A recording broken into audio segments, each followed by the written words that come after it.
Rick Santorum in the hot seat. Why were they putting their hands all over you yesterday? Rick Santorum, a bunch of pastors. What is up with that?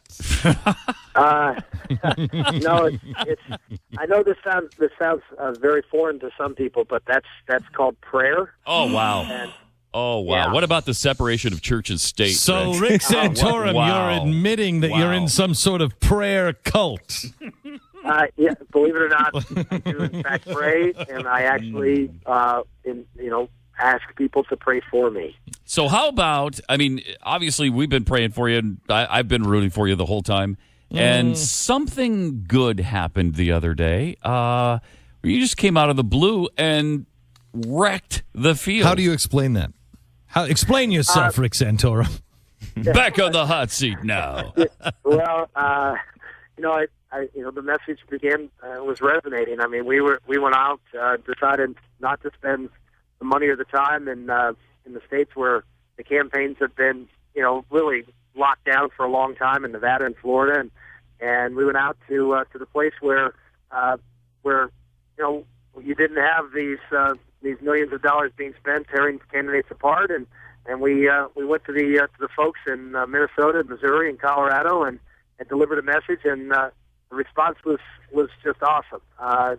People realize that we need a candidate that's going to make Barack Obama the issue in this campaign, and Gingrich and Romney tearing each other apart, not talking about the issues. And the reason they don't talk about the issues, people began to figure it out, is because on the big issues of the day, they don't actually disagree with each other or Obama, and that's the problem.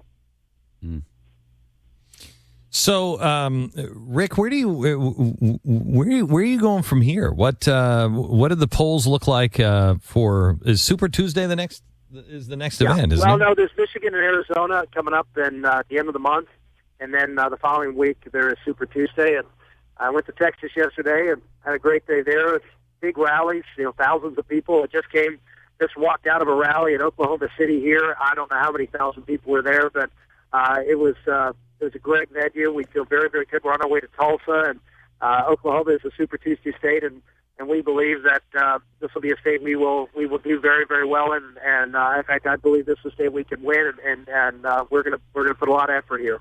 Give me your take. I don't think we've talked to you since the Catholic Church has come under attack, and you're the biggest papist we know. I mean, this is not an attack on life. This is not an attack on the Catholic Church. What is this attack on? This is an attack on the First Amendment. This is an attack on religious liberty. It's an attack on freedom of speech. As you saw with the military archdiocese, that the U.S. Army stopped them from talking to their chaplains, talking to the people in the pews, and made them edit a message that they called seditious from the Catholic Church. I mean, this is what I've been saying, and you've been saying, Glenn, for a long time. This is not just about our economic freedom. And Obamacare is, and Dodd-Frank, and all these government takeovers of the different sectors of our economy. When government says that they can create a right for you, then the government can tell you how to exercise that right, and if you don't do it, they'll punish you. Catholic Charities, I was told, if they don't do and provide that service for their people, which is specifically against the teachings of the church, they'll be fined $150 million. That's $150 million of people who would otherwise be given care by Catholic Charities and in their mission work, who are going to pay tribute to Barack Obama. You say this all the time, but you're so right. The real intolerance in America are those on the left, those who say that you will do what you are told to do. There is no freedom. Look, the First Amendment came about because we are a Judeo-Christian country, and we believe in the dignity of every person, and that person have the right to have free exercise of basic God-given rights. The left doesn't believe in God-given rights. They believe in their right to tell you what to do. This, to me, is the Niemöller moment. This is the moment where first they came for whomever, and I didn't say anything. Yep. Do you believe that? Because that's quite a charge to make.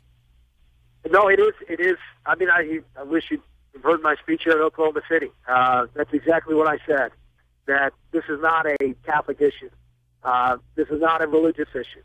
It's not a faith issue. This is an issue of the role, the power of government over the people to command them to think the way the government tells you to think and to do what the government tells you to do, whether it's against your conscience, whether it's against your right of speech. This is not just about economic freedom anymore. This is about government and its power and control over its people. The federal government is now saying that if you are involved in ministry at all, if you went to school and you're a priest or a pastor or anything, and you have federal loans, and you are in ministry at all, you don't get the federal pass that they're offering to everybody else. Why do you suppose they're doing that, Rick? Well, probably the same reason they tried to eliminate the deductions for charitable organizations. This is an attack, Glenn, and I know you talk about this. In my book, It Takes a Family, I talk a lot about something called mediating institutions in our society. I talk about the importance of having these civic and community and faith organizations, the family itself, as organizations that are in and around the individual, that help the individual buffer from the effect of government and help the individual to be able to live and solve and work and solve the problems at a level that is closest to the individual. And so it creates this opportunity to build a great society from the bottom up, because you have all of these little mediating groups that help you to be able to be free and to pursue your dreams and provide for yourself and your family. The government sees these as problems in our society because they have values that don't comport with the government's values. And so they systematically try to eliminate them. And that's faith and family and civic organizations. These are the problems in society from the standpoint of the left.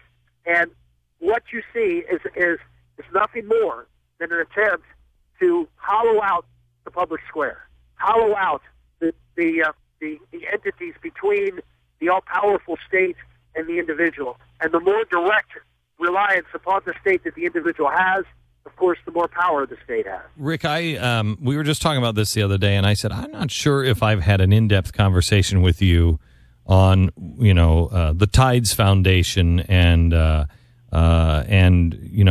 role that George Soros is playing. And I have had one with Romney, and he just doesn't go there. And he's like, well, I don't know.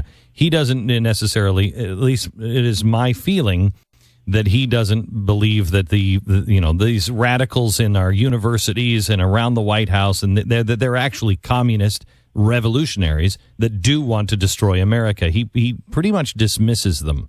Where do you stand on that? Well, look, I'm going to try to be as neutral on this as possible. They want to change America. They want to change America from its founding principles. They want to change America to a statist model. They believe that Europe has it right, that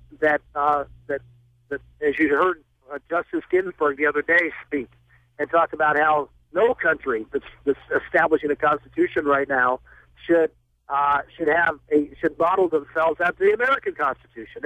It's an antiquated document. We go to the South African Constitution. That's how the left looks at that United States is sort of a it's sort of like. I don't mean to interrupt you, but so what you're saying is that you don't believe that these are dangerous revolutionaries. They are people that we disagree with. Yeah, and you're not talking about Barack Obama here. You're not trying. Yeah, I'm not. I'm talking about the Bill Ayers of the people. No, you're talking about George Soros and Bill Ayers. No, they're radicals. They are. These are folks who fundamentally want to change America to a country that is nothing like what America was built upon, because they think it's foundationally flawed. And they want to destroy the very premise of this country. And Barack Obama is different. How? Barack Obama is different, in my opinion, in approach and degree.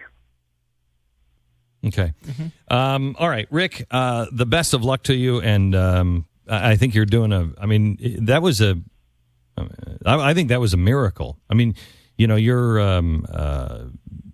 what was it? 4 months ago, you had 1% approval rating, yeah. and now you're doing this. I think it speaks highly of the message and also the American people, that they are saying, you know what, I I think I want somebody who is plain spoken and will just tell me the truth, tell me how he feels. And how do you see this internally, Rick? Is it something where you see for a long time there's been this debate about electability or some political calculation with everyone's vote?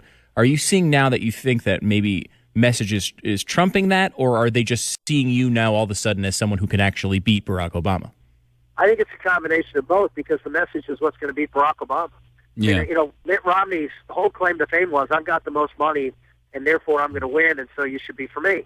And, of course, he's not going to have the most money against Barack Obama. He's not going to be able to outspend his opponent 5-1 and beat their brains in. And the questions I'm getting from reporters in the last 24 hours, Glenn, you know what they are? Are you ready for the attack dogs? It's not on policy. It's like, Romney is going to destroy you. Wow. I mean, that's the best that Mitt Romney has. I'm going to go out and tear you apart. And whoever's in my way. Well, guess what? When it comes to Barack Obama, he's not going to have the resources to tear Barack Obama apart. Obama's going to have more resources than he is, and they're going to have the national media on his side, and we better have the issues on our side. We better have a vision for this country that motivates the Republican base and gets independents to believe that there's a better future than Barack Obama. Okay. We don't just need a technocrat manager. We need someone with a vision, and that's not wrong. I'm going to give you a second to say your website, because you always do anyway. So I'm going to invite you to say it here in a second. But let me just ask you this, because I know you won't answer it the other way. So let me rephrase it this way: would you, in the end, if it was politically the best thing to do, would you accept Mitt Romney as your vice presidential candidate? What I'm going to do with my vice presidential candidate, because I'm not going to comment on any names, I'm going to put the person in there who I believe. Yeah, I know you will, but I know you will. Yeah, blah blah blah.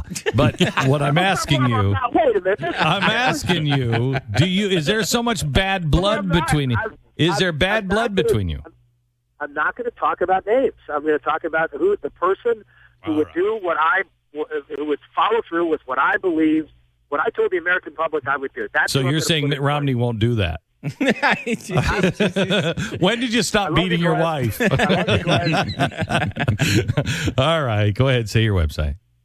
All right, Santorum.com. Thank you. And by the way, one of the reasons we've done so well is because we've had folks like you out here on the radio, preparing the battlefield for us, and I really mean that. Well, I thank you so much for being out there and planting the seeds out there.